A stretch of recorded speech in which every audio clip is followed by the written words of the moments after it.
कल से जब से प्रधानमंत्री नरेंद्र मोदी जी ने राष्ट्र को संबोधन दिया है और उन्होंने 20 लाख करोड़ रुपए के पैकेज की घोषणा की है, तब से मैं कई मनोविज्ञान को देख रहा हूं। मैं अर्थशास्त्रियों के मुंह को देख रहा हूं कि अर्थशास्त्री कितने परेशान हैं। क्यों परेशान है मुझे समझ में नहीं आ रहा है। अर्थशास्त्री परेशान क्यों है कि उनको या तो गणित नहीं समझ में आ रही है, या तो उन्हें भारत के अर्थशास्त्र को की समझ नहीं है, या तो वो आयातित अर्थशास्त्र को लेकर के अपने आकलन लगाया करते थे। ये एक भ्रम भी दूर हुआ है। अभी 3 दिन पहले माननीय राहुल गांधी जी ने रघुराम राजन से एंकर के रूप में सवाल पूछा था कि लॉकडाउन में गरीबों की समस्या के उन्मूलन के लिए कितने लाख करोड़ की जरूरत पड़ेगी। तो रघुराम राजन ने सब कैलकुलेशन करके बताया कि 65,000 करोड़ में लॉकडाउन में गरीबों की समस्या, मजदूरों की समस्या, श्रमिकों की समस्या का समाधान हो जाएगा। फिर उन्होंने बात की नोबेल लॉरेट अभिजीत बनर्जी जी से, तो उन्होंने कहा कि 1 लाख सवा लाख करोड़ रुपए मिल जाएं तो लॉकडाउन में श्रमिकों, गरीबों, मजदूरों की समस्या का हल हो जाए।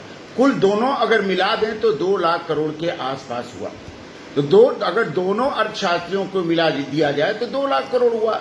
अगर अमर सेन से बात करेंगे तो अमर सेन भी कहेंगे कि 1.5 लाख करोड़ दे दीजिए, मतलब कुल मिला के 3 लाख, 3.5, 4 लाख, 4 लाख करोड़ हुआ। तो 4 करोड़ में तीनों अर्थशास्त्रियों का गुणागणित 4 लाख करोड़ के आसपास आगे टिक जाता है, ऊपर नहीं जाता। इसका मतलब अर्थशास्त्रियों के दिमाग में 4-5 लाख करोड़ से ऊपर कोई बात ही नहीं है। और मोदी जी ने कर दिया है कि 20 लाख करोड़ का हम पैकेज देने वाले हैं। पूरी की पूरी अर्थशास्त्री इस देश की गड़बड़ हो गई।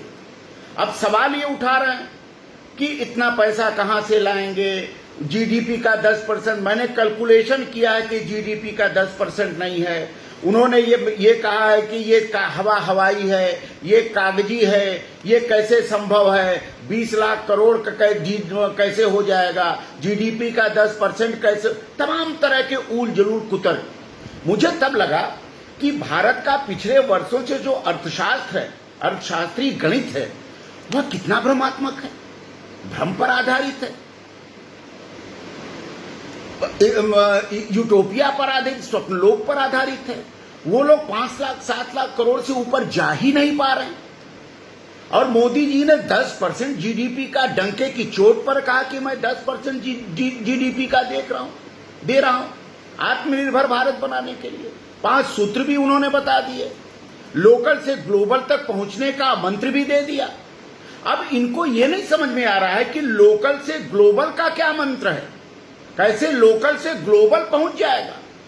इसका मतलब यह है, मैं ये तो समझ रहा हूं कि मोदी जी का अर्थशास्त्र, मोदीनॉमिक्स जो है, अन्य इकोनॉमिक्स की तुलना में ज्यादा व्यापक है, ज्यादा विराट है।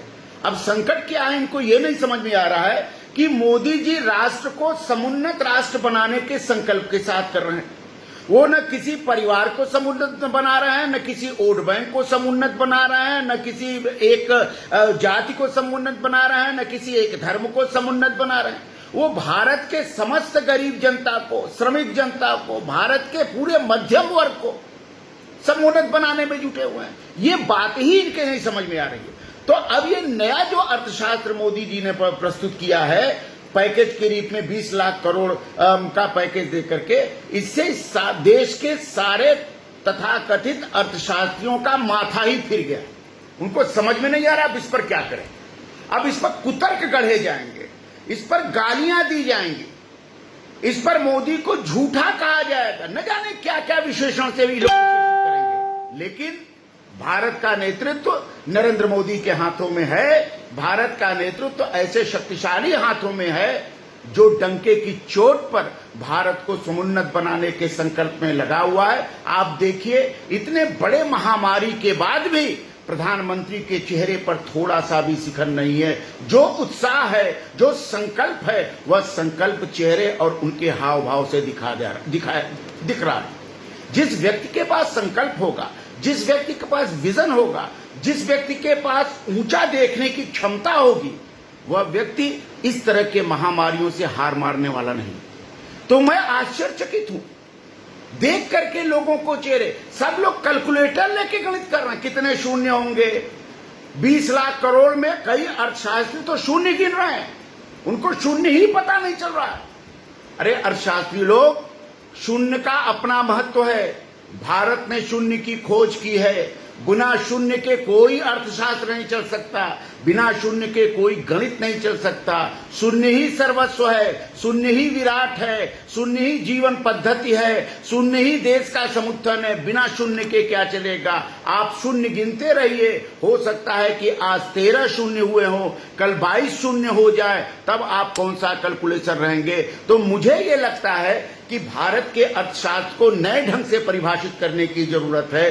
भारत के अर्थशास्त्र को नई व्याख्या करने की जरूरत है। अब पुराने व्याख्या और घिसी पटी व्याख्याओं से भारत का अर्थशास्त्र नहीं चलेगा, क्योंकि अगर भारत ने अपने को विकसित देशों की श्रेणी में खड़ा करने का संकल्प दिखाया है, तो यह उसकी दृढ़ इच्छा शक्ति का प्रतीक है। और भारत ये मानता है कि कोरोना के बाद की दुनिया एशिया की दुनिया होगी, भारत उसका नेतृत्व करेगा।